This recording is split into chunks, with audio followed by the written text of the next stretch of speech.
एक महत्वपूर्ण सवाल सर कि जियो ब्लैक रॉक के आने के बाद क्या ये जो एक बात चल रही थी 500 या 500 रुपये से जितनी सस्ती एसआईपीज हो सकती हैं, उस पर काफ़ी प्रयास के बावजूद सेबी के और तमाम एमपी के गाइडेंस के बावजूद उस तरीके से रिस्पांस नहीं मिला, या उस तरीके से म्यूचुअल एमसीज ने भी उतना उसको कोशिश नहीं की।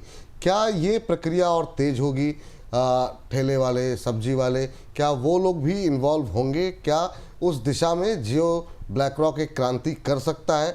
आपकी एक्सपेक्टेशन क्या है कि जो छोटी एसआईपीज हैं उसको लेकर के जो हम चर्चाएं लगातार कर रहे हैं, छोटी बचत क्या संभव हो पाएगी?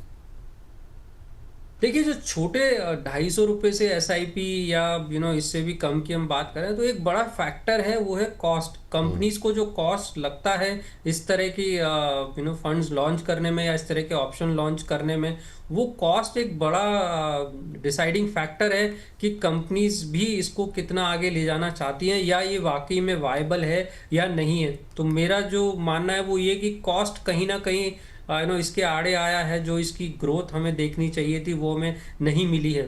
अब जियो ब्लैक रॉक इसमें क्या कर सकता है? देखिए, हम जानते हैं जियो क्या कर सकता है। जियो एक कैश सरप्लस कंपनी है और वो अगर चाहे तो 3 साल तक सिर्फ कैश बर्न कर सकती है और किसी भी टेक्नोलॉजी और स्ट्रैटेजी को यूज कर सकती है।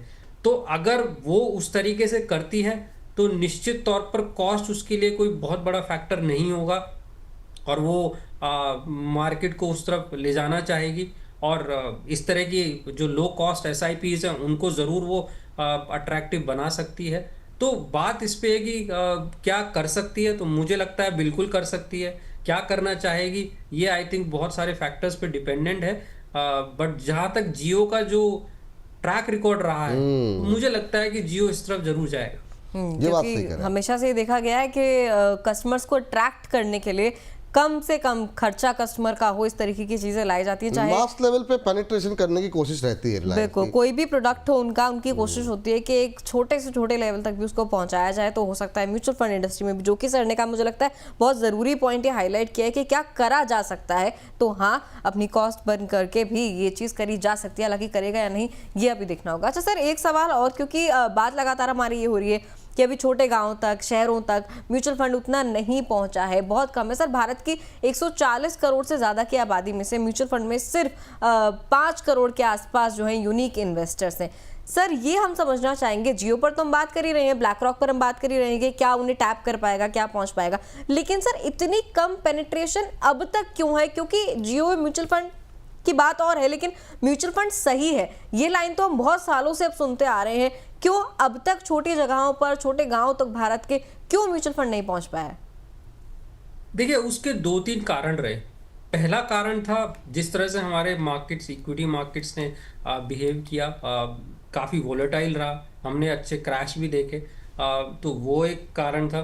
दूसरा, इक्विटी मार्केट्स को जो दूर छोटी जगह बैठा है कोई निवेशक, उसके लिए समझना बड़ा मुश्किल था। ट्रेडिशनली हम जो है एक फिक्स्ड इनकम प्रोडक्ट्स कंपनी रहे हैं, जहाँ पे life insurance, small saving schemes, वो एक बड़ा अट्रैक्शन रहा है। वहाँ से शिफ्ट करके इक्विटी मार्केट्स में लाना अपने आप में चैलेंजिंग रहा है। टायर 1 तक हम लोग जो है ज़्यादा सीमित रहे, क्योंकि टायर 1 में इन्वेस्टर समझते थे म्यूचुअल फंड्स को, वो ज़्यादा समझते थे, उन्होंने निवेश करना शुरू किया, वो और भी निवेश करते रहे। टायर 2 और टायर 3 में हम पेनिट्रेशन नहीं कर पाए, बहुत सारे कारण हैं उसके पीछे। तो जो एजुकेशन था, वो एजुकेशन हम जो वहाँ तक अभी नहीं पहुँचा पाए। आई थिंक ये बदलाव हमने पिछले कुछ सालों में अब देखा है, जहाँ पे अगर आप देखें तो टायर 2, टायर 3 सिटीज़ से काफ़ी अच्छा बिजनेस इन्वेस्टमेंट म्यूचुअल फंड में आ रहा है इस वक्त। तो वो बदलाव हम अभी देख रहे हैं और शायद आने वाले समय में देखेंगे।